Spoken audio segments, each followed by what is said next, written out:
Na boca do crime! Uma madrugada de pânico para os moradores da praça. Na boca do crime!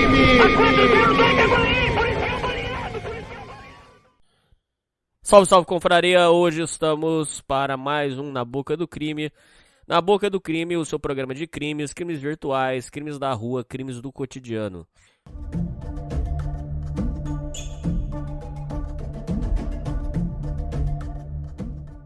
Hoje, continuando a nossa série sobre o livro Canto dos Malditos, um livro que vem denunciar diversos crimes por parte de hospitais psiquiátricos. Esse livro é uma referência da luta antimanicomial, é um assunto polêmico, já entrou em contato comigo, quero avisar os ouvintes, já entrou em contato comigo um especialista para vir falar sobre o hospício de Barbacena, que se tornou uma calamidade mundial. Então já estou preparando vocês, ouvintes. Esse é o empenho que eu tenho com vocês. Daqui a pouco, daqui a alguns programas, vamos falar sobre o hospício de Barbacena, que se tornou uma barbárie mundial. E também temos um psiquiatra que entrou em contato conosco. E quero mandar um abraço aí, Dr. Chiquinho. Ele quer falar sobre a visão dele sobre os hospitais psiquiátricos. Também vou trazer um ex-interno aqui, nosso amigo Bittencourt, para vir falar também o lado dele. Esse assunto ele é muito interessante. E esse livro ele foi banido das livrarias porque durante o livro são citados os nomes dos algozes que torturaram o escritor. Esse escritor, que é de nome Austregésilo Carrano Bueno, é relatado pelas pessoas que ele nunca mais voltou a ser a pessoa que ele era. Ele se tornou muito explosivo devido às sessões de eletrochoques que ele sofreu lá dentro. Hoje nós vamos dar seguimento na nossa série. E quem venha nos ajudar aí é ele, o nosso querido Filipão, que eu já quero deixar os meus sentimentos em nome do programa, em meu nome, em nome dos ouvintes, por ter tido uma perda recente. E quero que vocês, ouvintes, recebam ele com muito carinho aí. Salve, Filipão! Olá, Hernani. Olá, ouvintes Na Boca do Crime. Primeiramente, Hernani, muito obrigado por essas belas palavras, também pelo apoio, né, que foi dado durante esse período. Eu perdi meu avô recentemente, meu avô paterno, que vai deixar muita saudade. Foi uma presença de muita luz na minha vida, pelo qual sou muito grato de poder dizer que esses últimos anos passei, um tempo assim que a maioria dos netos não pode, ou às vezes também não quer passar com o avô.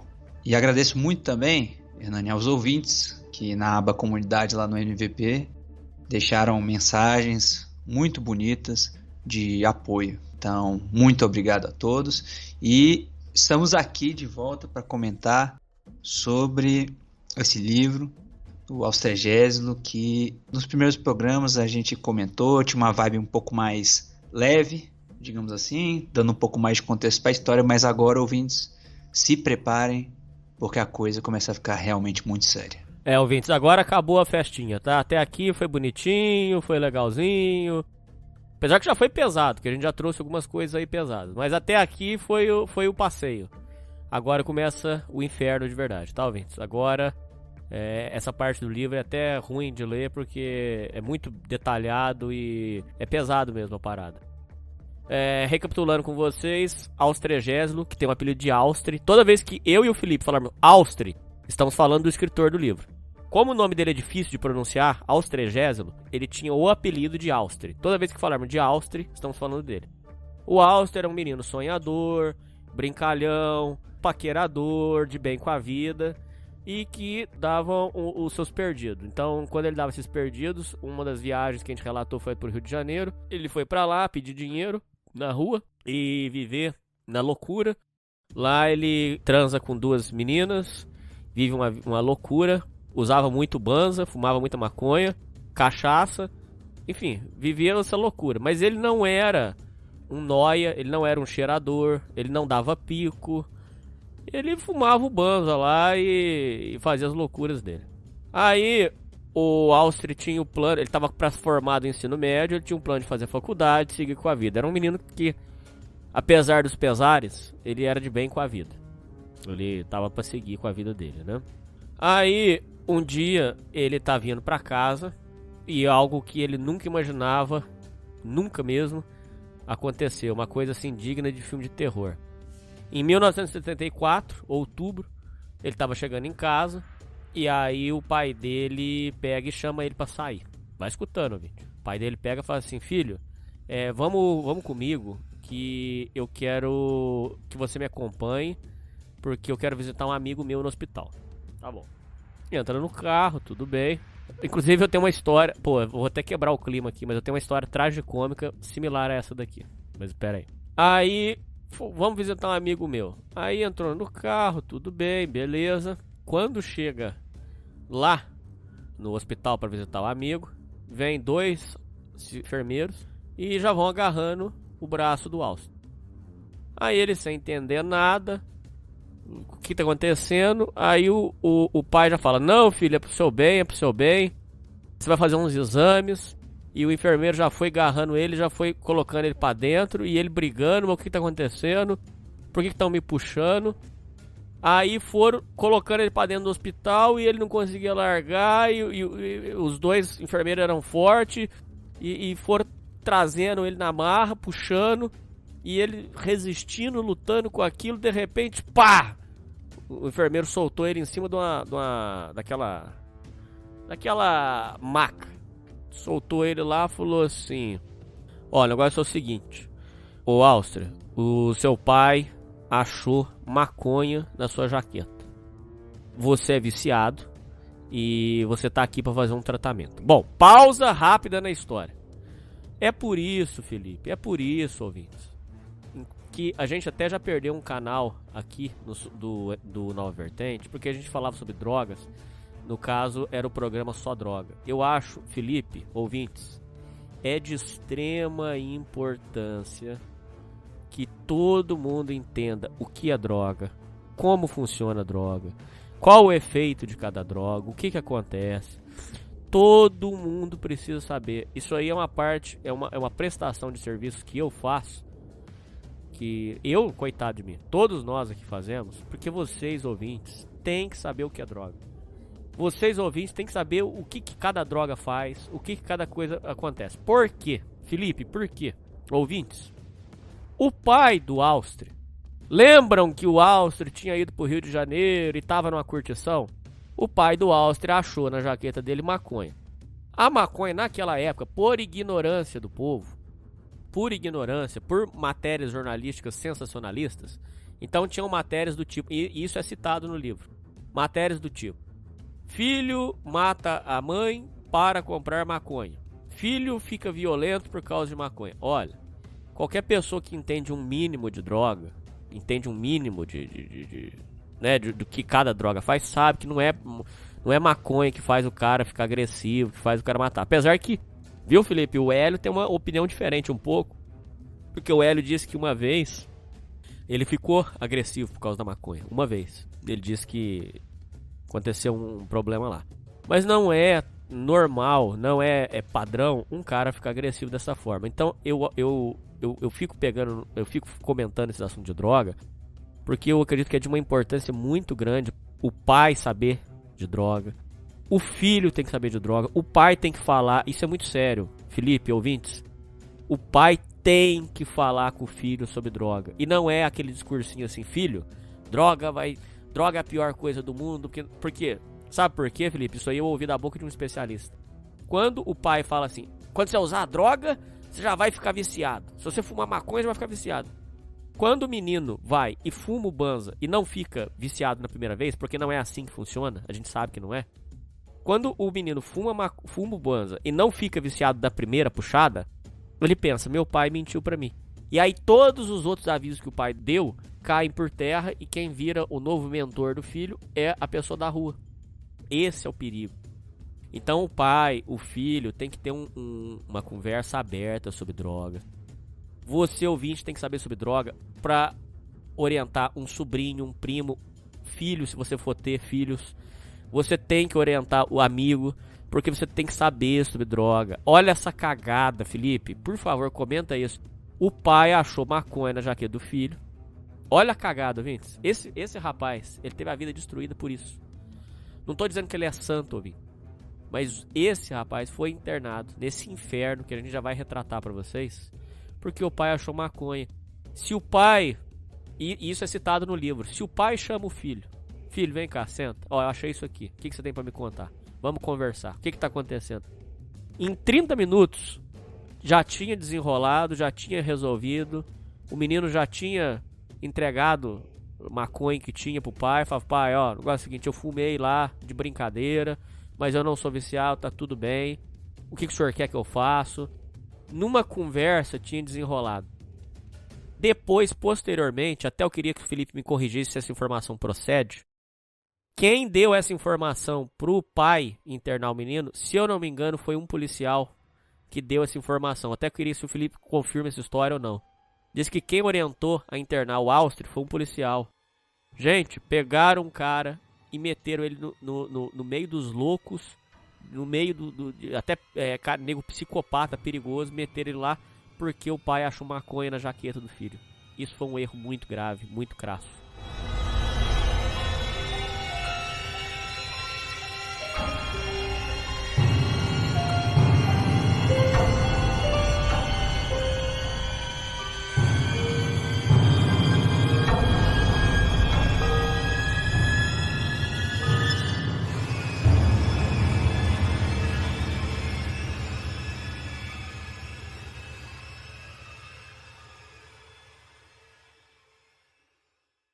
Felipe, até aqui, por favor, teça seus comentários, por favor. É isso mesmo, Hernani. O Austria, ele menciona no livro que o pai dele encontrou, logo depois de toda aquela situação que a gente comentou no episódio passado, em que ele foi para a delegacia, né, na volta para o Rio de Janeiro, em que os policiais eram que já sabiam dos encontros dele com a turma lá no foto, né, como era chamado, no estúdio, em que eles usavam maconha, e os amigos dele também usavam outras drogas. E o pai dele disse que encontrou maconha dentro da jaqueta do Austria. Só que ele não sabia muito sobre a maconha. Ele obviamente tinha todo o senso comum, né? Daquilo que o Hernani estava comentando, de que a maconha é ruim, maconha é isso. Você até comentou de uma das matérias sensacionalistas, né, Hernani? Uhum. O Austria comentou que tinha até uma mais drúxula ainda, que aparecia muito nos jornais da época, isso a gente está falando por volta de década de 70, né? Que era o seguinte, que era... traficantes colocam maconha em balas para dar para as crianças na frente das escolas para viciar as crianças. E elas começarem a comprar maconha. Essa lenda tinha muito. Inclusive você deve ter ouvido isso na sua época. Tinha muito essa lenda. Quando eu era pequeno eu ouvia assim, que de algumas pessoas para tomar cuidado com isso, realmente. Então, se você imagina que hoje em dia ainda existe desinformação e muita sobre todo o mundo das drogas, você imagina da década de 70, ainda mais durante a ditadura. Em que, por exemplo, Hernani, o Austria até comenta no livro que maconheiro era muitas vezes levado pra porrada mesmo dentro da delegacia, pra ser torturado mesmo. Porque achava que todo maconheiro tinha contato com outras drogas, com gente mais da pesada, enfim. Então o pai dele imediatamente contactou um conhecido dele, que era policial, e esse policial falou, não, isso aí é maconha, o seu filho é um maconheiro e pode estar envolvido com outras coisas, é perigoso, e é um viciado. Então foi esse policial que botou na cabeça do pai do Austria todo esse terror, né? Inflou esse terror que ele era um potencial viciado em maconha. E aí justamente, assim ele chegou nessa conclusão de que, não, meu filho tem que ser internado, vamos colocar ele aqui no hospital psiquiátrico porque ele é um viciado. Você pode estar achando um pouco estranho, mas internar o cara por estar viciado em maconha, isso lá na década de 70, 80, por aí, era muito comum, entendeu? Era muito comum você internar uma pessoa porque maconha era tratada como uma droga de uma potência altíssima. E não só isso, mas hoje em dia, até trazendo um pouco pro contemporâneo, né? Por exemplo, hoje em dia, o que nós temos, Hernani? Nós temos o PROERD, por exemplo, né? Sim. Vem um policial, por exemplo, você teve PROERD, Hernani? Não tive não. Eu tive PROERD. Como é que eram as aulas? Chegava um policial, na nossa fardado, tudo, durante um horário, e ia explicar sobre as diferentes drogas e tudo mais. No entanto, eu sentia que as aulas não eram muito efetivas porque as situações representadas para ilustrar para as crianças eram extremamente esdrúxulas, sabe, Hernani? que mostravam também um certo desconhecimento de como aconteciam. Por exemplo, eu tive o meu ProEd quando eu tinha mais ou menos uns, se eu não estou enganado, 10 anos de idade. E eu me lembro muito vividamente dos exemplos. A gente tinha um livrinho, né, do ProEd. O livrinho tinha uma situação que era a seguinte. Ah, você está numa pista de skate. Aí vem um cara e fala assim, ei, mano, toma essa cachaça e essa maconha aqui, porque aí você vai ser legal que nem a gente. Aí a gente tinha que escrever 10 linhas sobre o que fazer nessa situação. Coisa completa. Isso aí eu considero até, posso estar errado, eu quero até ouvir a opinião dos ouvintes, mas eu considero um desserviço, cara. Você que sabia? Concordo. Tanto isso aí que você tá narrando, quanto a historinha que o traficante vai passar na escola entregando balinha pra viciar os outros. Eu acho que os dois são desserviço por causa do que eu te expliquei, viu, Felipe? Ouvintes, eu ouvi isso da boca de um especialista. A gente mexe com adicção. O especialista falou, a pior coisa nas drogas é você mentir. É a pior coisa que tem. Porque quando você mente, Felipe, quando você dá esse tipo de situação esdrúxula, você passa para o usuário a ideia de, lá, eu usei, não aconteceu nada disso, tá tudo bem. É melhor você ter um bate-papo aberto. Não vai, ouvintes, não é que vai chegar na pista de skate o cara com cachaça e falando, bebe aí, você vai ficar maneiro igual a gente. Não é assim. Agora, o que acontece, o Felipe sabe, porque o Felipe conhece essa realidade, você vai estar num churrasco com os amigos, vai estar todo mundo ali, de repente, puxando, fumando um banzo, ou então cheirando um pó, e aí pra você se integrar no meio daquelas pessoas, aí você faz o uso pra poder se integrar naquele meio. Essa é a parada que acontece. Mas não que vai chegar alguém falando pra você, bebe aí, isso não é assim dessa forma. É uma parada que é mais de sociabilidade, e aí quando o cara vai ver, ele já tá totalmente perdido, né, Felipe? Exatamente, principalmente essas coisas consideradas mais leves, né, Nani? Por exemplo, a própria maconha, que a visão hoje da maconha é bem diferente da visão, sei lá, da década de 70 e 80, mas ainda assim tem muita desinformação, né? Por exemplo, hoje o que é mais comum não vai chegar um cara na pista de skate oferecendo a maconha, assim, falando, você vai ser um maneirão, não sei o que e tal, que nem esses exemplos falam. Não, vai chegar um amigo teu e falar, mano, bora fumar, e pronto, tá ligado? Pra você justamente se integrar num círculo, até uma questão ritualística, né, pra você se integrar ao grupo. Coisa eu falo tranquilamente, eu sempre fui dos chatos, eu sempre fui do careta.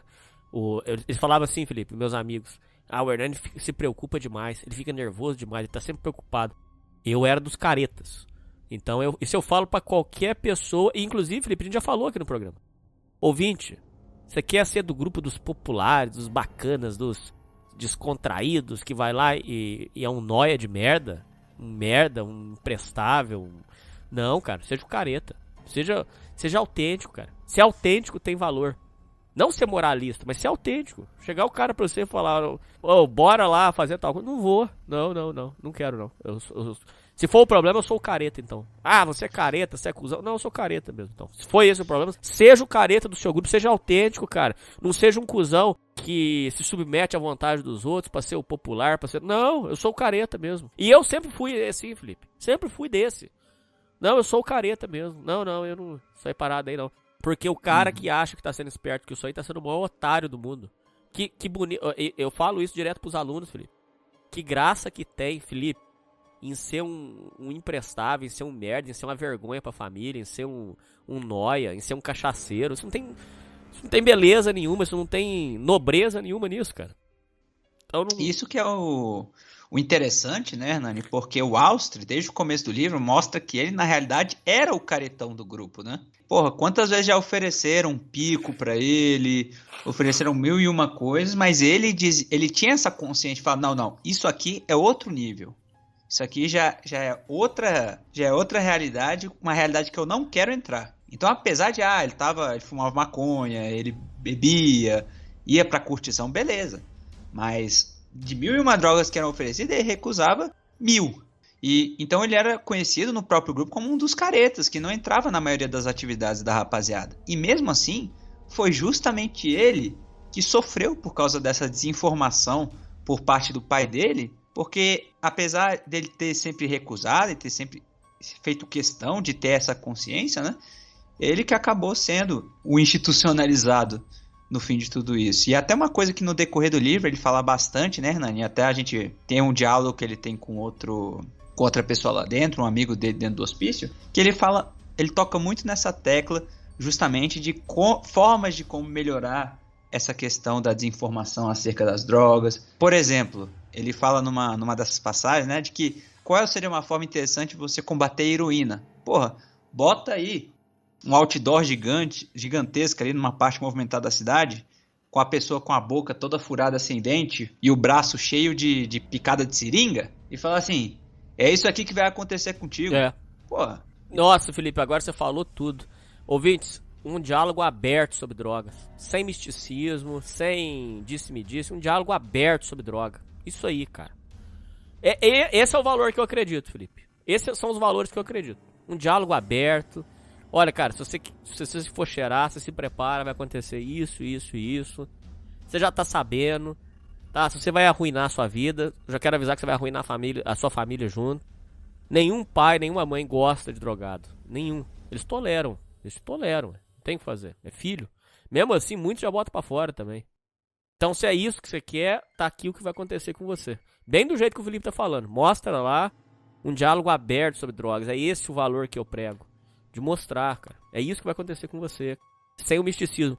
Outra coisa, Felipe, que atrapalha muito no diálogo sobre drogas, ficar sem dizer as coisas, entendeu? Deixar implícito. Porque esse sentimento gera curiosidade no jovem pelo mal. Não, cara, tem que ser explicado pro cara. Falar, não, é isso, assim, assim, assado, é assim que acontece. A droga vem lá de fora, é tráfico, eles subornam as pessoas. Isso aí destrói a sociedade, tá aqui os dados, é assim que acontece, eles usam assim, assim, assado. Um diálogo aberto sobre drogas, e é isso que o livro retrata também, que é por não ter esse diálogo aberto, inclusive em casa, Felipe, que acontecem essas coisas. Você entendeu? Pelo estar implícito, por não ser aberto, por não ser conversado. É aí que é a porta pro mal, né, Felipe? É complicado.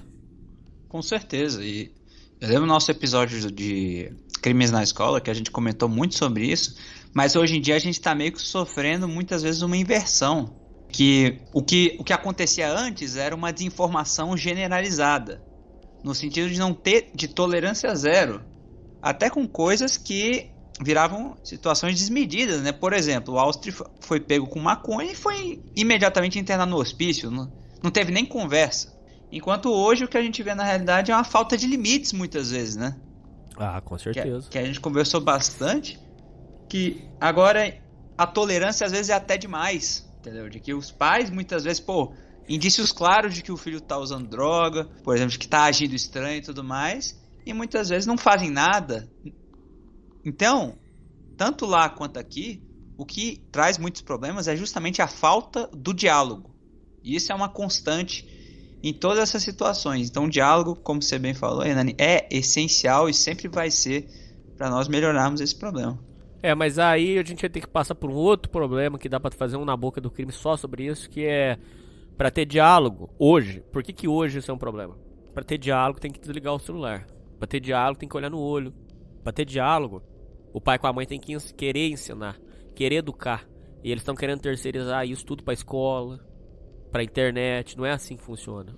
Isso nunca vai ser substituído. Aquele amor familiar, a conversa, a amizade. Muitos pais estão se eximindo da função de educar o filho e aí fazem esse tipo de... Aí deixa, né?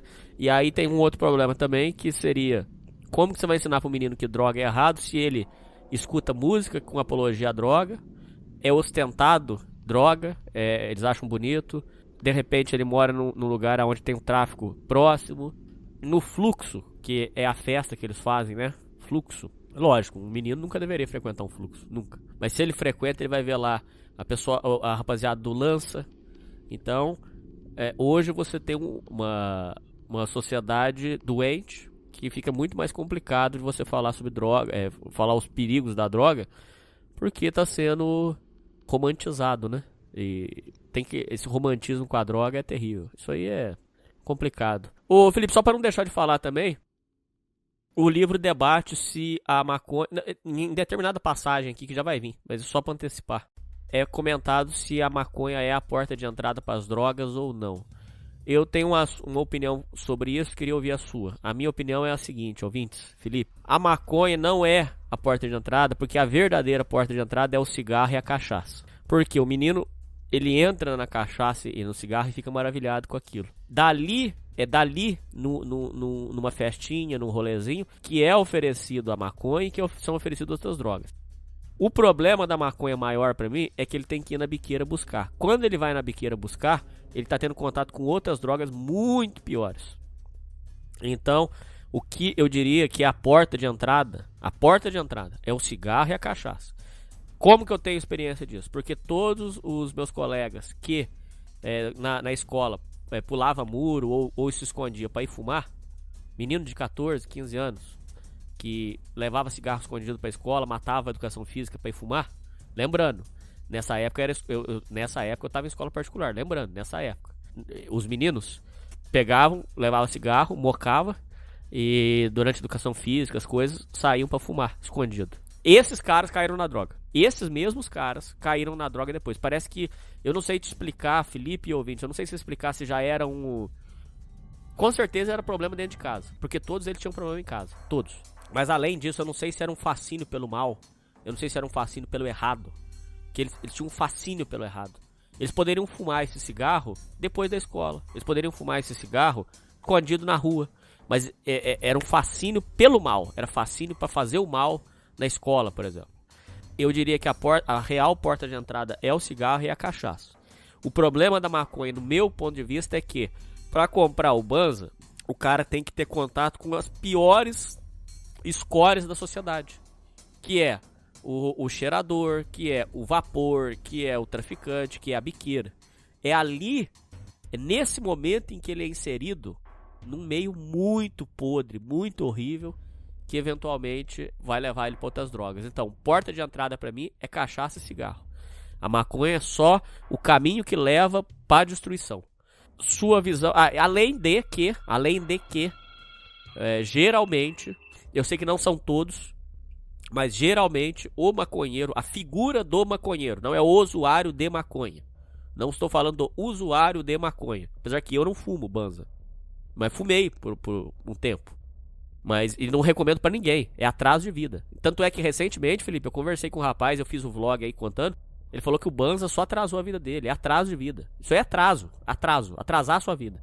Mas a figura do maconheiro, e não do usuário de drogas, a figura do maconheiro é sempre um cidadão medíocre, é sempre um cara repugnante, medíocre, asqueroso, sem conversa, alienado, vagabundo, preguiçoso. Então a figura do maconheiro é muito ruim, tá? A figura do maconheiro é muito ruim.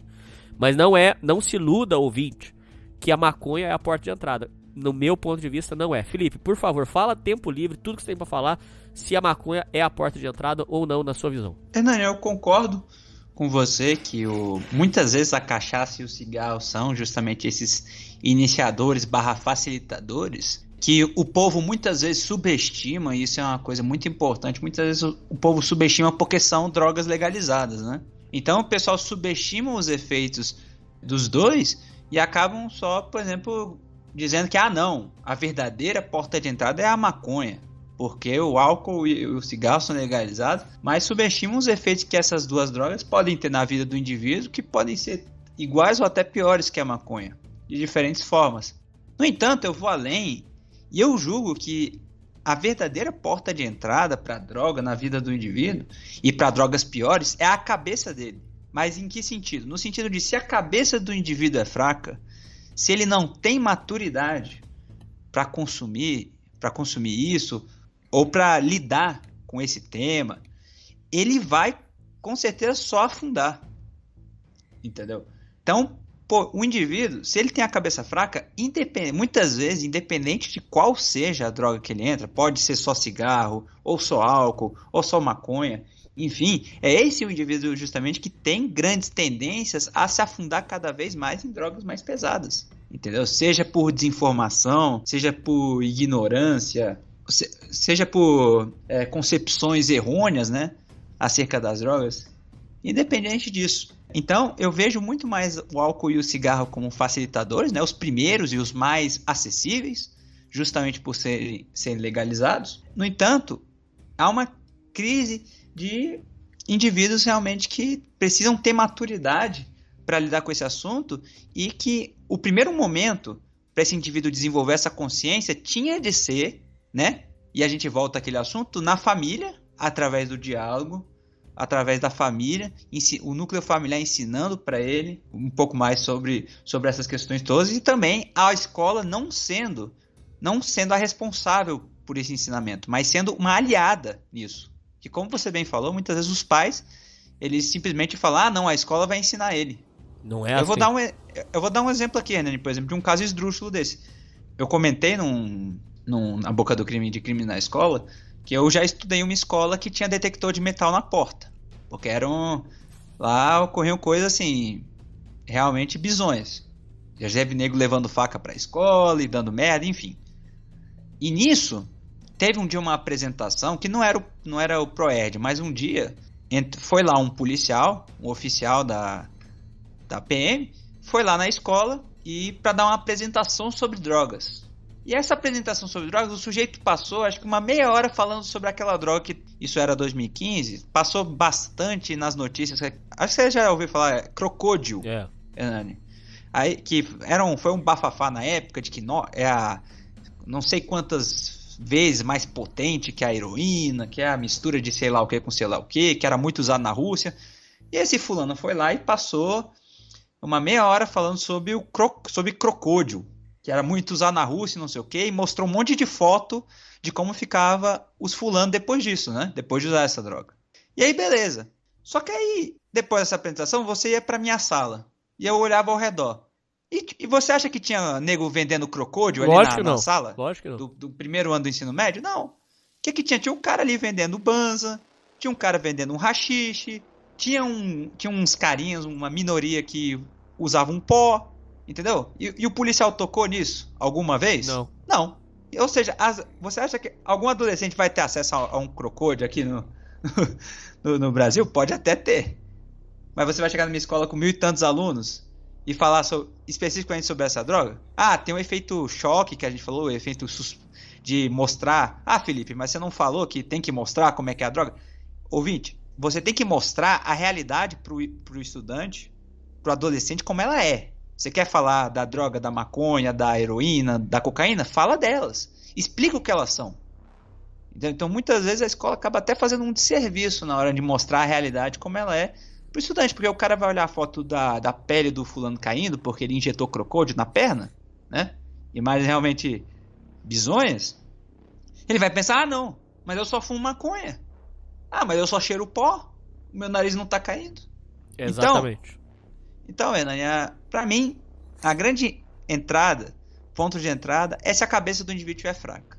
Se ele não tiver recebido uma boa educação, se ele não tiver maturidade para lidar com esse assunto, se ele tiver esse desejo, como você bem falou, pelo que é errado, aquela curiosidade incessante por aquilo que é mais perigoso, ele vai entrar, independente de qual droga que seja.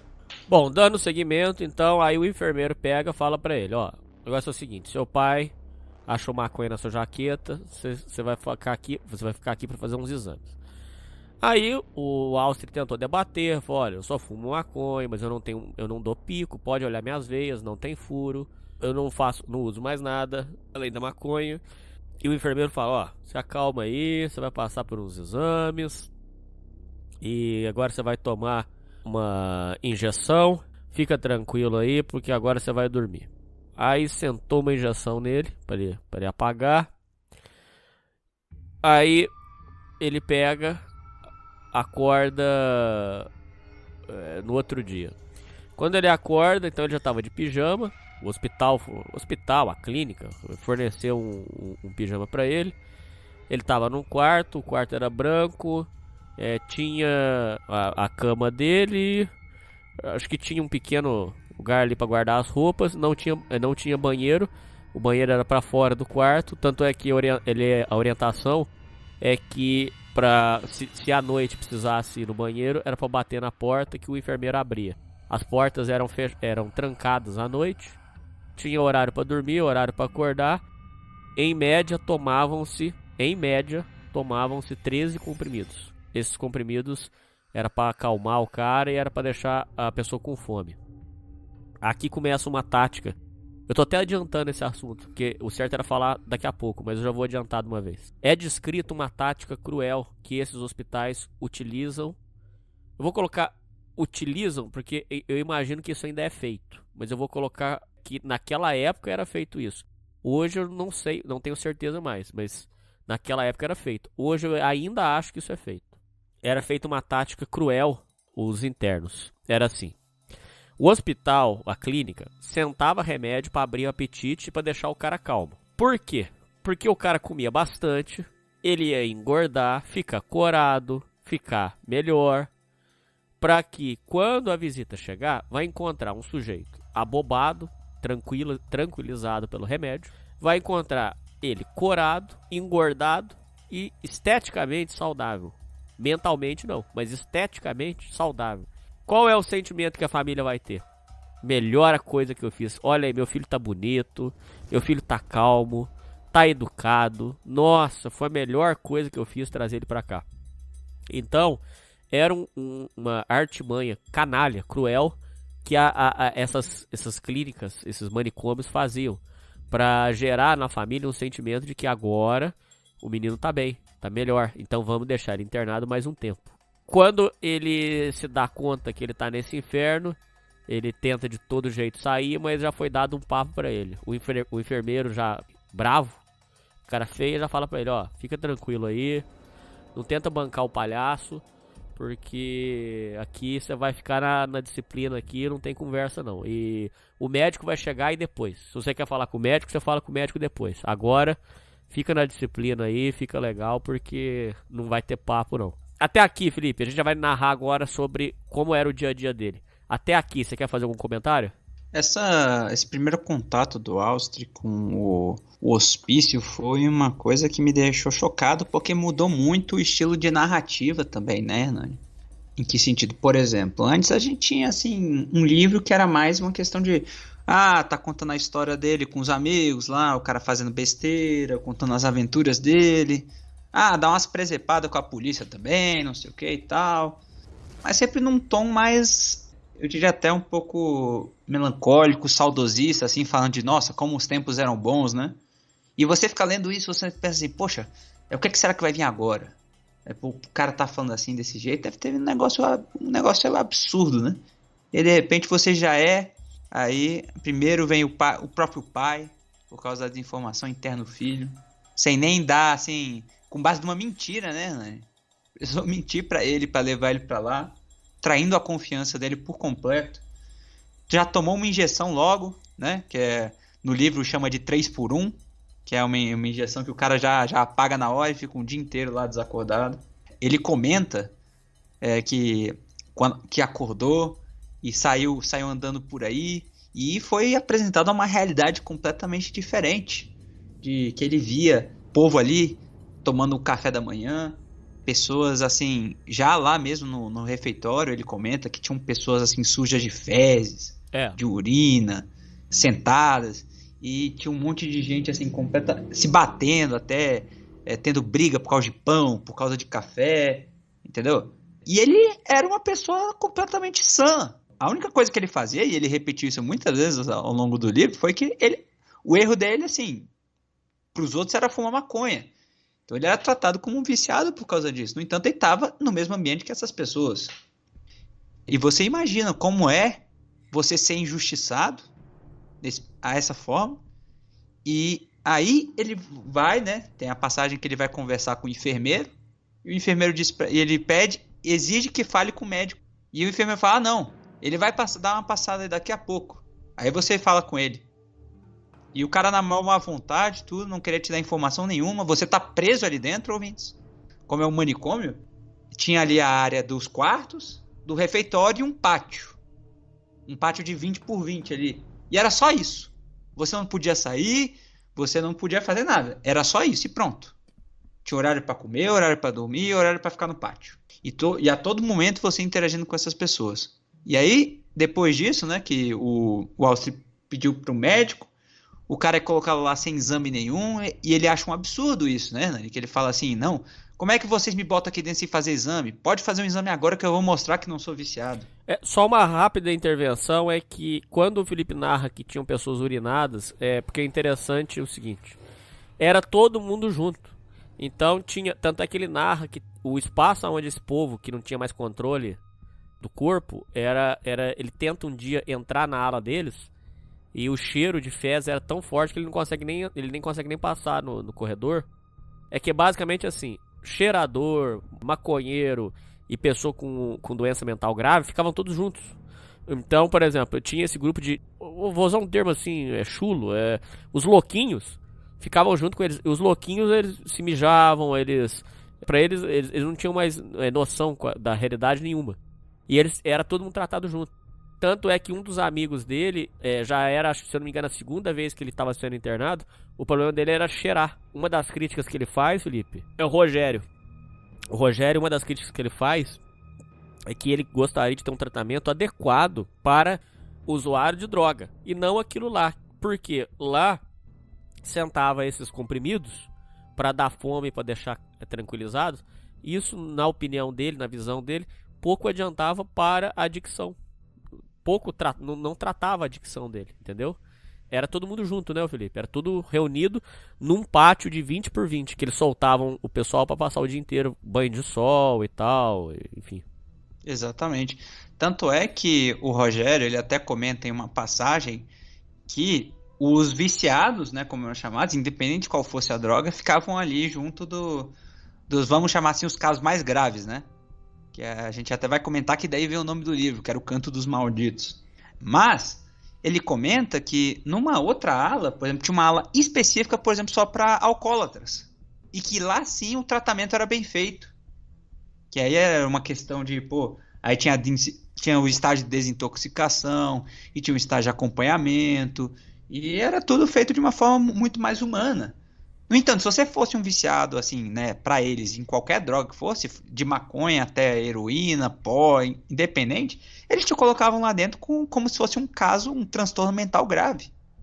Então aí você imagina o que fazia pra cabeça deles ficar assim, não só num ambiente com essas pessoas, né, presenciando coisas horríveis, como a gente falou, por exemplo, o Hernani até mencionou que o Austria um dia foi tentar entrar num quarto desses aí, e ver como é que era, ele não conseguiu passar por causa do cheiro.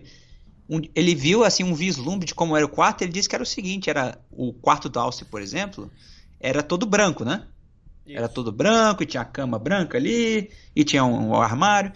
O Alce comenta que quando ele viu um quarto de um desses caras aí, eram as paredes praticamente cobertas de fezes, assim, com fezes podres já, de tanto que tinha ali dentro do quarto.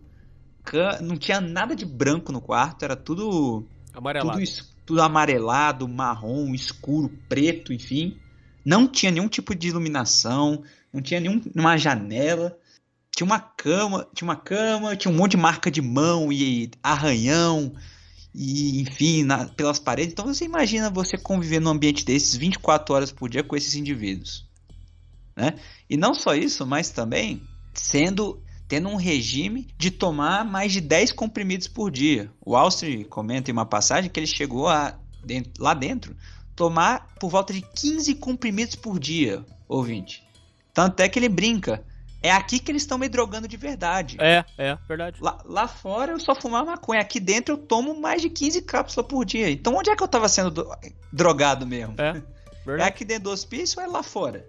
E aí o Rogério, que já era o macaco velho de hospício, né? Já tinha passado por outras internações. Cheirador. Tentou passar a visão pro Alce. Falar assim, olha, cara, faz o seguinte, não. Esses comprimidos aí, como o Hernani falou, ele serve o hospício. Ele quer só te engordar para quando chegar o dia da visita, você ficar bonito, gordo, corado. Sua família olhar para você e falar, o tratamento tá dando certo, olha para você. Nesse meio tem comprimido que te deixa mais lento, calminho, comprimido para abrir o apetite, enfim. E aí você vai ficando mais e mais tempo aqui. Então faz o seguinte, faz que nem eu. Pega esses comprimidos, não toma nada. O Rogério falou que o Rogério botava os comprimidos na boca, né? O clássico, bota ali, esconde na bochecha, esconde embaixo da língua e depois cospe tudo fora. Isso. Ele não tomava nenhum. Mas o Austria, que inicialmente, né, dizia que se sentia muito incomodado com esses papos do Rogério, que falava assim, não, cara, você tá exagerando, você tá viajando. Ele ainda tava sob ilusão de que o pai dele ia tirar ele dali, que era, isso é uma coisa muito triste, né, Hernani? Que ele falava pro Rogério assim, não, tu tá viajando, velho, meu pai vai me tirar daqui, eu vou falar com o médico, eles vão fazer um exame em mim, e meu pai foi um erro, meu pai vai me tirar daqui amanhã, não sei o quê. E o Auster foi tomando os remédios. Ele ia tomando tudo. Mas tem uma situação muito complicada e muito triste, cara. Ô Felipe, quando é descrito que tinha o Canto dos Malditos, o Canto dos Malditos é descrito como um lugar do pátio onde ficavam os piores elementos. Tinha um cara lá que era descrito como psicopata, um rapaz que é chamado até de urso branco, era alto, muito forte, muito alto, que ficava mexendo as mãos compulsivamente e mexendo os olhos compulsivamente, e que para ele era aplicado não o haliperidol, que era tranquilizante, mas o triperidol, que era um tranquilizante ainda mais violento, 3 vezes de força, para deixar ele calmo. É descrito que ali tinha os piores elementos. O que você pode narrar sobre esse Canto dos Malditos e por que ele é tão citado no livro? Por quê? Esse Canto dos Malditos marcou muito o Auster, porque você imagina essa situação, né? Você já presenciou ali no refeitório, todo mundo lá fazendo maior baderna na hora de comer, tudo. Só que ainda tinha um senso de controle, né? Porque afinal tem os enfermeiros lá para controlar a comida, para dar a comida, para ficar de olho, né? Só que ali na hora do pátio mesmo, o que tinha? Tinha os enfermeiros, mas eles ficavam tudo na entrada. Então, o que você fazia ali dentro do pátio, assim, contanto que você não estivesse literalmente matando alguém, você podia fazer o que você quisesse. Certo.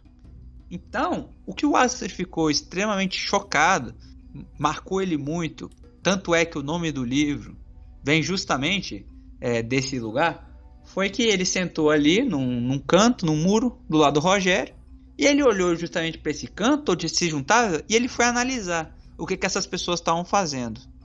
E aí ele comenta que o que acontecia ali era o seguinte: era praticamente todo mundo, um cheiro fortíssimo ali, aquele canto de fezes e urina, né? Porque os caras já estavam tão longe da realidade que eles não conseguiam mais se controlar. E os enfermeiros, se eu não estou enganado, Hernani, me corrija se eu estiver errado, eles tomavam banho, acho que era uma vez por semana. Um negócio assim, que era perto do dia da visitação, né? Perto da visitação, pra ficar bonito. Isso, então você imagina o cara lá tá cagado e mijado numa semana inteira. E se junta todo mundo num canto. E não só isso, mas também, pelo número de elementos lá que tinham, eles ficavam constantemente se agredindo. E o Auster descrevia isso em muitos detalhes. Que eles faziam? Eles ficavam do nada assim. Um tava lá na loucura dele e o outro vinha e começava a cair na porrada com ele. Começava a arranhar a cara, dedo no olho, morder a orelha, morder nariz, começar a trocar soco, enfim. E os enfermeiros, muitas vezes, eles deixavam essa rapaziada ficar assim, entendeu? Entendi. Porque eles não queriam se envolver no meio dessa baderna enquanto que um não estivesse matando o outro. Então era muito comum que eles tivessem, por exemplo, o Auster relata isso, que a cara deles iam ficando tava bastante deformada de algumas pessoas, por exemplo, do urso branco. O Auster relata que uma vez viu ele brigando com um outro sujeito, que ele disse que o nome era Stravinsky, que esse Stravinsky chegou lá, assim, do nada eles começaram a se bater, e o Stravinsky chegou e mordeu assim, um pedaço do nariz dele, começou a arranhar a cara, enfim, passar, e deixou o outro maluco com cicatriz, tentou arrancar um pedaço da orelha fora. E não só isso, mas para mim uma das partes que mais marcou foi justamente em que ele menciona que lá eles não pareciam mais humanos, mas sim verdadeiros bichos. Tinham abandonado a humanidade. Exato, porque eles não agiam mais como seres humanos. A única preocupação deles era comer, né? Cagar, mijar e uma bem específica, que é até uma coisa que eu queria comentar um pouco mais com você, né? Que é a questão do cigarro lá dentro.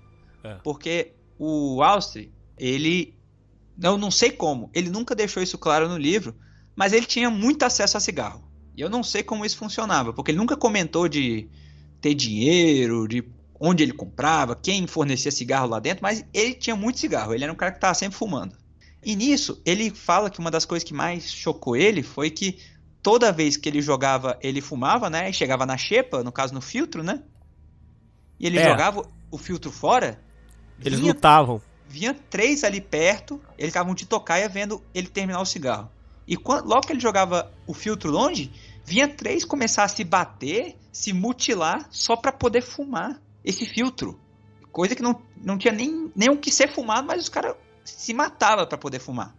E isso era toda vez que o Austin ia fumar um cigarro. Então eram literalmente animais que só existiam para satisfazer as necessidades básicas e fumar cigarro. E daí vem justamente o que o Austin diz, que é o canto dos malditos.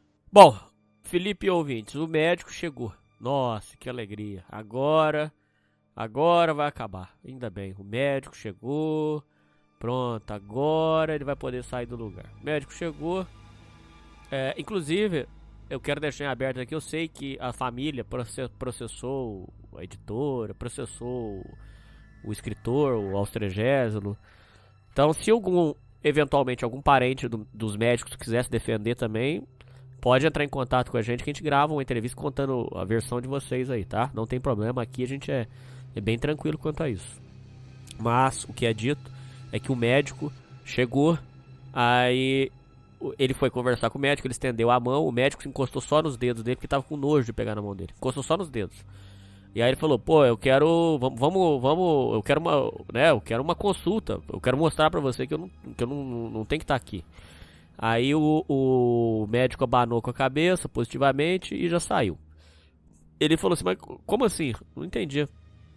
Eu preciso falar com o médico. Aí o enfermeiro falou, não, você não vai exigir, aqui você não exige nada. Aqui você fica quieto aí.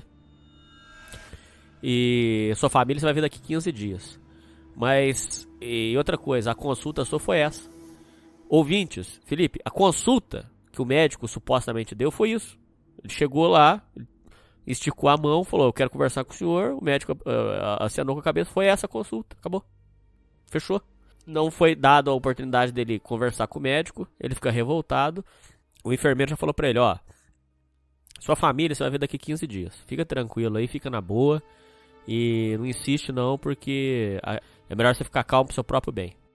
O Rogério avisou para o Auster que era para ele colaborar porque eventualmente eles aplicavam os eletrochoques. O que era a sessão de eletrochoques? No livro é apelidado de queimar os chifres. Pega o cara, eu tenho um parente que passou por sessão de eletrochoque.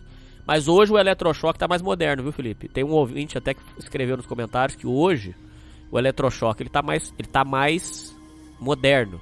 Hoje são hoje são voltagens menores, tá? Eu tô fazendo isso no sentido informativo para os ouvintes. Hoje o eletrochoque ele é uma voltagem menor e que diz supostamente que tem propriedades terapêuticas de acertar alguma química do cérebro do cara que não esteja bem. Eu tenho um parente que passou por sessão de eletrochoque. Ele falou que hoje está modernizado. Não sei se é bom, não sei se é ruim. A gente vai trazer aqui um psiquiatra que vai falar pra gente sobre esse assunto.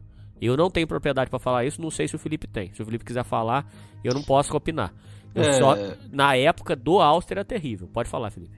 O que eu, pelo menos, pesquisando sobre, é que antigamente o eletrochoque ele era tido como uma cura milagrosa, né, Hernani?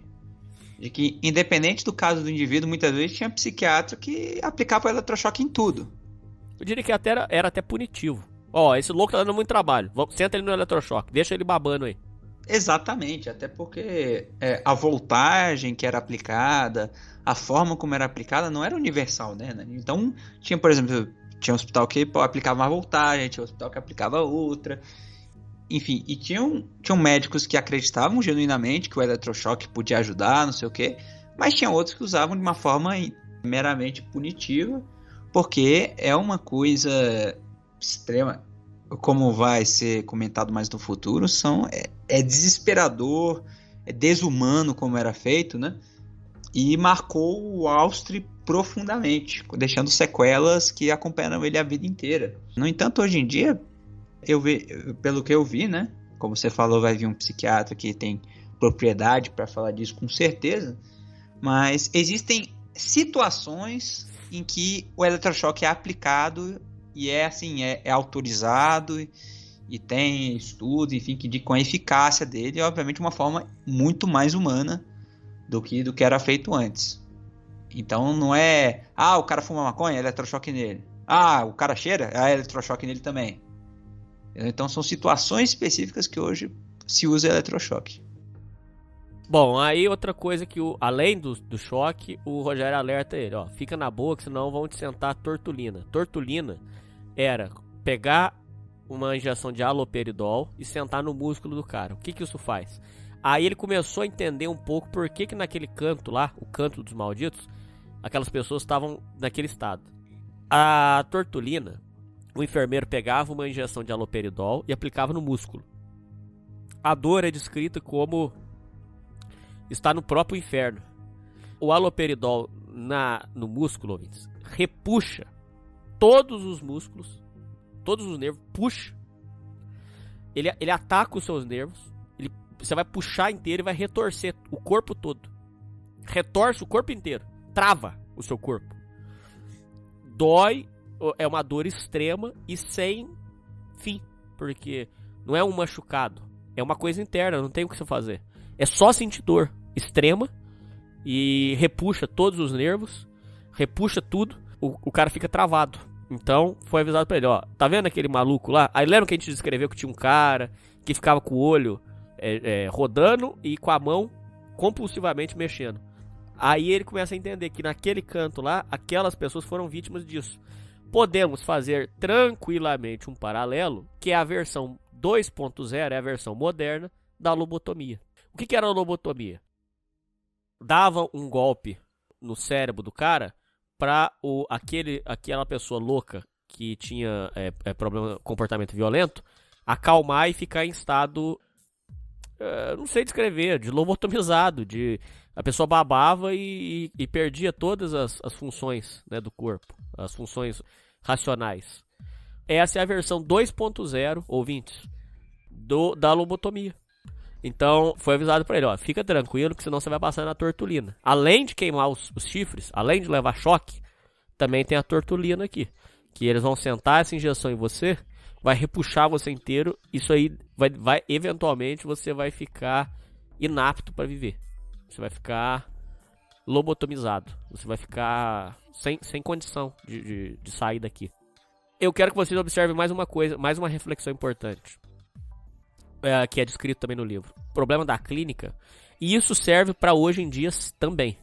O problema da clínica é formar uma geração de institucionalizados. Quando você entende que uma pessoa vai numa clínica, você tem que entender que ela vai lá para fazer um tratamento, vai sair do tratamento e vai seguir com a vida dela. A partir do momento que um cara ele se torna preso naquele ciclo de clínica, ele se torna não curado, mas se torna institucionalizado. Ele precisa estar dentro daquela clínica, daquele manicômio, para poder viver. E isso não está correto. Então o que acontece? Quando você pega um cara e senta uma injeção dessa e deixa ele lobotomizado, você institucionalizou o cara. Ele não vai conseguir viver uma vida normal fora dali. É impossível. Tanto é descrito que a Fundação Espírita pagava o tratamento de alguns que não tinham mais condições de viver fora dali. Seria impossível. A pessoa fora dali teria que viver na rua porque não tinha mais condição de viver em sociedade. Só isso aqui já gera várias reflexões importantes pra gente. Várias. Que eu quero que vocês ouvintes peguem essas informações, façam uma digestão aí mental e depois deixem seus pensamentos, que algumas pessoas entraram ali. Diria até que seria mais ou menos o caso do Rogério. O Rogério era cheirador, ele precisava de um tratamento para viciado. Se ele seguisse aquele plano de ficar tomando os 15 comprimidos e entrasse naquela ideia ali, ele ia se tornar um viciado em remédio e ele ia se tornar um institucionalizado também, porque ele antes o problema dele era pó, depois seria conseguir viver em sociedade. E aí, Felipe, o Áustria até cogita um plano de fugida ali, mas o próprio Rogério já fala pra ele, pode esquecer, porque era impossível fugir do manicômio, ouvintes, porque os muros eram muito altos, e que se eles tentassem bater nos enfermeiros dali, eles até poderiam conseguir. O problema é que lá na frente tinha um portão trancado à chave que não ficava com os enfermeiros à chave. Então, mesmo que eles dessem o golpe e tombassem os enfermeiros, eu tô falando isso caso algum ouvinte pense, pô, eu ia brigar, eu não ia aceitar. Não, ouvinte, você ia ficar quietinho sim, porque é o seguinte, mesmo que você desse o golpe nos enfermeiros, lá na frente, o portão, que era muito alto e muito reforçado, a chave não ficava com os enfermeiros. Era impossível escapar dali. Pelo menos dessa forma você não ia conseguir fugir não, só se você arrumasse outra forma. Outro perigo que tinha era que ele achava que tinha como falar com a família. Só que conversar com a família não ia adiantar, porque a família, que a gente já vai chegar nessa parte das visitas, mas se você fosse tentar explicar pra família que ali dentro era um inferno, a família não iria acreditar, porque ia ver você bonito, ia ver você de banho tomado, engordado, então a família não iria acreditar em você. O Austro estava realmente numa armadilha muito, muito, muito complicada de sair. Felipe, seus comentários, por favor. Essa questão da institucionalização, né, Hernani, era tão forte em certos pacientes que o Rogério até fez um comentário pertinente, que é o seguinte. Ele falou que, por exemplo, digamos que um dia o hospício, assim, o povo só abre as portas, tudo, com os caras lá dentro, e de repente taca fogo dentro do hospício. Falou que esses caras, eles iam morrer queimados ali dentro, porque eles não iam sair dali. Você podia fazer o que você quisesse lá dentro, que os caras não iam sair, porque ali tinha virado a casa deles, o único lugar que eles sabiam viver, que eles podiam viver, justamente pela forma como eles estavam. E o mais triste disso tudo é que alguns de fato eram justamente pelos transtornos mentais naturais, né? Tem essas pessoas que, naturalmente não conseguem viver em um ambiente de sociedade. No entanto, o que acontecia muitas vezes, e a gente até vai comentar futuramente, que é o caso do Austri, é que com o tempo, com a bateria de remédio que você vai tomando, o tanto de eletrochoque que a pessoa vai levando, o tanto de coisa que vai acontecendo com o indivíduo, as experiências dele dentro desse ambiente, vão institucionalizando ele de pouco em pouco, a ponto de que antes você tinha uma pessoa que funcionava normalmente em sociedade, no caso do Austri, que era descrito até em outros relatos que a gente viu aqui, como um rapaz alegre, um cara engraçado, um cara que era meio, como a gente já ficou bem claro no livro, meio debochado, ele era meio agressivo, mas ele também era um adolescente rebelde. No entanto, que depois veio muito bem a ser um cara institucionalizado que não conseguia e também não queria sair dali, justamente por conta desse fenômeno que aconteceu com ele e com tantos outros. E vai saber, Nani, quantas pessoas aconteceram isso ao longo da história, né, desses tratamentos desumanos aqui nos manicômios brasileiros e mundiais, né? Pessoas que não tinham necessidade nenhuma de estar lá dentro, mas que criou-se uma necessidade com o passar do tempo. Bom, aí chegou a hora de comer. Ele já tinha tomado café, tá? Lá servia comida, muita comida, porque como a gente descreveu aqui, os remédios abriam o apetite de uma forma absurda. Aí chegou lá os panelões, só que o Austri comenta que era difícil comer porque você estava no meio de pessoas urinadas, defecadas, então era complicado. Mas aí chegavam os panelões com comida, aí o pessoal ia pra cima e se você não comesse o que estava no prato, já aparecia outra pessoa e pedia. Inclusive é descrito isso, que ele não conseguiu comer e uma pessoa já chegou, já pediu a comida dele. Enfim, as mesas lá eram umas mesas compridas, umas mesas aquelas compridas para muita gente. Você almoçava com um monte de gente, resumindo. É umas mesas compridas, assim, sabe? E aí o pessoal saía do refeitório e poderia ir pro quarto ou ficava lá no pátio junto com o pessoal. Aí ele entendeu que ia ter que entrar no jogo para poder seguir numa boa. Porque se tentasse pagar de valente, o Rogério já tinha avisado a ele porque as consequências seriam muito terríveis. Acho que até aqui é isso que a gente tem para comentar, Felipe. O que mais que você pode comentar até aqui? Você vê que essa tática é uma coisa pensada, né, Nani? Justamente para manter o cara lá dentro. Toda essa questão de você... Desde o primeiro comprimido que o sujeito toma, né? Que com o tempo vai deixando ele lerdo, vai deixando ele com os reflexos meio retardados. Que ele vai ficando mais Mas é fora da realidade, por conta própria, mais pacífico, mais calmo. E também os comprimidos que aumentam o apetite dele, você vai vendo que tudo isso é feito justamente para manter o cara lá. É que muitas vezes esses hospícios, isso é até uma coisa que acontece bastante e que a gente até pode comentar mais lá para frente, que é o seguinte: muitas vezes esses lugares, hospitais, prisões, hospícios, enfim, eles recebem para ter pessoas lá dentro. Ou seja, eles precisam ter pessoas lá dentro para continuar recebendo verba. É. Entendeu? Eles falam assim, mas veja bem, a gente está aqui com superlotação, a gente precisa de mais verba para funcionar. Aí vai lá, o governo manda a verba. Ou seja, muitas vezes não é do interesse desses lugares, né, mandar o pessoal embora, curar eles, ir mandando eles embora. Porque com menos gente, menos uma pessoa é menos uma forma de você justificar, por exemplo, a verba que você está recebendo. É menos uma, vamos colocar de uma forma bem cruel, é menos uma fonte de renda para você. Cada pessoa ali dentro é uma fonte de renda, né? E eu só estou falando dos hospícios e manicômios assim, federais, coisa estadual, coisa que é pago pelo governo.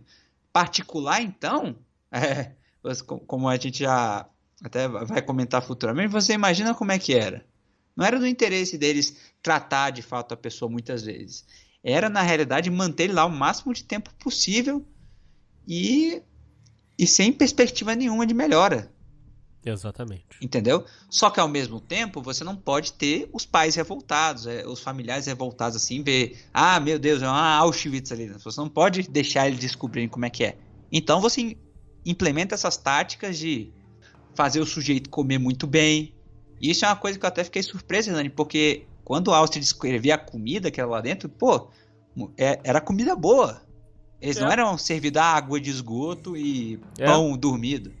Não, ele falava assim, o café da manhã era cevada, pão, café com leite. E no almoço era arroz, feijão, salada, frango, batata, enfim.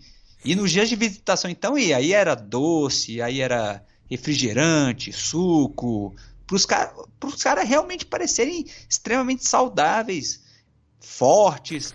Quando eles fossem ver os familiares e os caras olharem para ele e falarem assim, olha, não é que esse tratamento tá dando certo mesmo, eu acho que esse lugar para você tá fazendo um bem danado. Fica aí mais um tempo que aí você vai estar 100%. Isso é importante explicar para os ouvintes. Calma aí, separa os assuntos. Agora, ouvinte, chegou o dia da visita. Muito bem, festa no manicômio.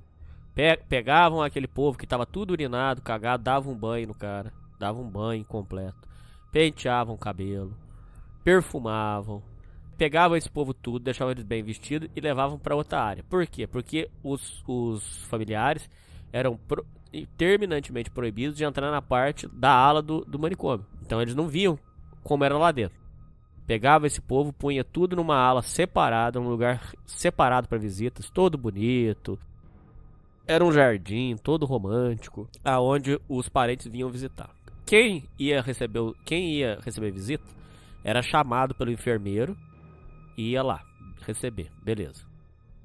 Quem ia conversar com os parentes tinha que ter uma noção muito clara de. Isso é interessante. Você não pode ir ansioso demais, porque se você for ansioso demais, pelo amor de Deus, me tira daqui desse inferno. Se você falar assim, o parente vai entender, lá, ele tá louco, tá delirando mais, tem que ficar mais. Eles tinham que ter uma noção de que tem que ir tranquilo, na boa, sorriso na cara e tentar convencer o parente a tirar. É descrito no livro a frustração de que alguns deles iam na esperança de conseguir sair e não conseguiam e voltavam com as mãos, os braços cheios de guloseimas, cigarro, mas tristes, porque sabiam que iam continuar naquele inferno. Era uma luta para tentar sair daquele inferno. Era a tentativa de, o que eles tinham que fazer era a tentativa de convencer o parente que aquilo era uma merda. Isso é descrito também, isso é retratado no filme Bicho de Sete Cabeças. Inclusive eu pretendo assistir esse filme junto com os ouvintes. Mais uma vez, né? A gente já assistiu uma vez, mas eu gostaria de assistir de novo. Isso é retratado no filme. Que ele tenta explicar pro pai dele, mas o familiar de fora não consegue acreditar no que é narrado daquele inferno. O dia de visita deles lá, então, era onde chegava o cigarro e guloseimas, doces para eles. Os enfermeiros faziam ficar tudo bonito, ficar tudo bom, para que os familiares não desconfiassem do que acontecia no cotidiano. O que mais, Felipe? Tinha alguns casos curiosos que eles comentavam, né, o Hernani? Por exemplo, de que tinha um grupo que era chamado, mas tinha um grupo dos esquecidos também, né? Que é uma coisa extremamente triste, é que muitas vezes tinha muitas pessoas que elas eram deixadas lá para morrer mesmo. Em que sentido? Os familiares, muitas vezes, uma pessoa com um transtorno mental muito grave, ela só abandonava o indivíduo. Colocava lá dentro do hospício e não queria mais saber dele, entendeu? E esse grupo de pessoas era conhecido como os esquecidos, porque nunca ninguém via visitar eles, porque, por exemplo, tinha um sujeito lá que era conhecido como, se eu não me engano, era o Pernambuco, né, Nani? Ele era um cara, já uma certa idade, baixinho, ria que nem uma hiena e queria chamar a atenção das pessoas, né? Ele não recebia visitas. Eu já estava lá no hospício há 9 anos, não recebia visita nenhuma, ou seja, o sujeito não tinha ninguém. Institucionalizado. Foi completamente institucionalizado e sem esperança nenhuma. Enquanto isso, as pessoas que tinham visitação e tudo, elas iam toda arrumadinha, né? Mas o Alstro até relata que, para você ver o tanto... Eu lembro que você comentou, Hernani, que o teatro era por parte dos pacientes para tentar ir embora, né? Mas muitas vezes era também todas as vezes era interesse do próprio hospício que os pacientes também não falassem nada, né? Lá, justamente para manter essa ilusão toda de que o lugar é maravilhoso e não sei o que, e etc. Então, por exemplo, alguma dessas pessoas com transtornos mentais mais graves ou que estavam institucionalizadas, às vezes eles recebiam visitas também, não era todo mundo que era abandonado. Então, o Alstro relata que a dedicação do hospício nesse sentido do dia da visita era tão grande, por exemplo, que tinha casos de o cara chegou lá, tá todo arrumado, cabelo penteado e cheiroso com perfume, tomou um banho, tá corado, tá gordo, tá forte porque comeu pra caralho antes, enfim. Mas aí acontecia, por exemplo, dele se cagar, aí se voltava cagar. com um novo banho. Aí eles faziam o seguinte, ele não levava, não era porrada, não era, você não pode mais ir lá, não. Eles levavam pro banho e faziam um processo tudo de novo e botavam o cara de novo ali para visitar. Pra você ver a dedicação que tinha, o quão importante era essa fase, justamente pra esse teatro, né? Do hospício, pra fazer parecer que era um lugar maravilhoso, que era um lugar bom. E pra mim, uma das maiores hipocrisias disso tudo, por parte do hospício, é que o jardim, que era justamente o lugar mais pacífico de todo o ambiente, eles não podiam frequentar. As pessoas lá da ala, né, do Alstro, elas só pisavam no jardim quando eles tinham um dia da visita. O Alstro até comenta em uma passagem que ali, se ele pudesse ficar ali, nesse jardim, ele ficaria muito mais tranquilo.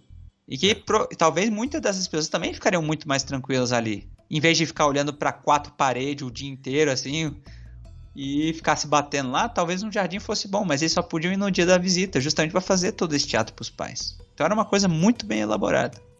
Bom, aí muitos deles voltavam sem conseguir sair, sem conseguir convencer os parentes. O Alstro também é apresentado a um grupo lá de alcoólatras que estavam internados, que aí eram umas pessoas de uma classe superior. É descrito que esses, inclusive, eram reservados para eles apartamentos, com certeza. Não, era um tratamento mais caro que eles faziam. Então eles ficavam ali jogando baralho junto com o enfermeiro. Uma situação tragicômica que é descrita é que o enfermeiro que jogava baralho era maconheiro. Aí o Alstro falou assim, mas ele tem o mesmo problema que eu, então, em tese, em teoria. Ele tem o mesmo problema que eu, Ele falou assim, mas ele não dá bobeira, né? Ele faz a cabeça lá fora e já vem com a cabeça cheia de maconha pra cá. Ele não deu bobeira igual você. Então o enfermeiro que tratava ele também era usuário. E aí tinha uma mesa lá do baralho que eles jogavam junto com um médico que estava fazendo tratamento para alcoolismo e um outro rapaz que era de uma família nobre, que é descrito como uma pessoa muito bonita, estilo de galã, que ficava lá. E esse cara viajou o mundo todo e tal, e ele ficava junto lá com eles, mas separados. Tanto é que rolava um baralho ali do que eles consideravam o pessoal classe A. O Rogério explica para ele que aquele lugar que eles estavam era um lugar diferente, que era uma espécie de uma triagem, que depois as pessoas eram separadas para fazer o tratamento separado, fora daquela triagem. Tanto é que ele descreve aquilo ali como San Quentin, que era como um presídio americano, que ele fala, ó, aqui é o San Quentin, é igual o presídio americano, então tá todo mundo junto aqui, e que depois haveria ali a diferenciação. E o Rogério começa a tocar tanto terror no Austria, que o Austria começa a ficar irritado com ele, porque ele começa a ficar incomodado, porque o cara tocando terror, ele se sentindo desesperado com aquilo, e o Rogério descrevendo eletrochoque, descrevendo as torturas. Então surge uma rusga entre eles, porque ele não aguentava mais ouvir aquelas coisas. E o Rogério tentando alertar o Austria do inferno em que ele estava inserido. Ô Felipe, aí, enfim, acaba a visitação, as pessoas vão para os quartos, o Austria pensativo dorme. Felipe, até aqui, paramos por hoje. Até aqui, quer tecer mais algum comentário importante? Essa questão de justamente o Austria tá lá, ter sido apresentado a esse novo ambiente, apesar de se sentir traído pelo pai e tudo, ter essas experiências de estar interagindo com essas pessoas com transtornos mentais mais graves, né? Tá chocado, né, com o Canto dos Malditos, com a forma como eles são tratados, com a forma como ele também tinha sido tratado, né? Já foi literalmente desacordado, foi ameaçado de tomar um haloperidol. Apesar disso tudo, a gente vê ainda muita ingenuidade nele, né? E honestamente, né, acho que não dá pra gente culpar ele, porque eu creio que ninguém imagina, ainda mais sem o acesso à informação, de que um lugar que na teoria era para cuidar das pessoas, né? Que era para reabilitar essas pessoas, para inseri-las de novo na sociedade, enfim, conseguia tratar de uma forma tão desumana e doentia as pessoas lá dentro, que mais precisavam de ajuda. Então acho que não dá para culpar o Austria por ele ainda ter essa ingenuidade, essa inocência de pensar que as coisas vão dar certo, que isso tudo é um erro, de que meu pai vai me buscar no dia da visitação e o médico vai vir aqui e vai fazer os exames necessários e vai dar tudo certo. No entanto, isso vai mudar, ouvintes, como nós veremos no futuro. E infelizmente eu acho que, Hernani, uma constante aqui nessa série vai ser que todo final de programa a gente vai praticamente falar que daqui pra frente é de mal a pior. Então se preparem, ouvintes, porque a coisa vai piorar e essa história vai ficando cada vez mais macabra. Bom, é isso aí, Felipe, é isso aí, ouvintes, e falou!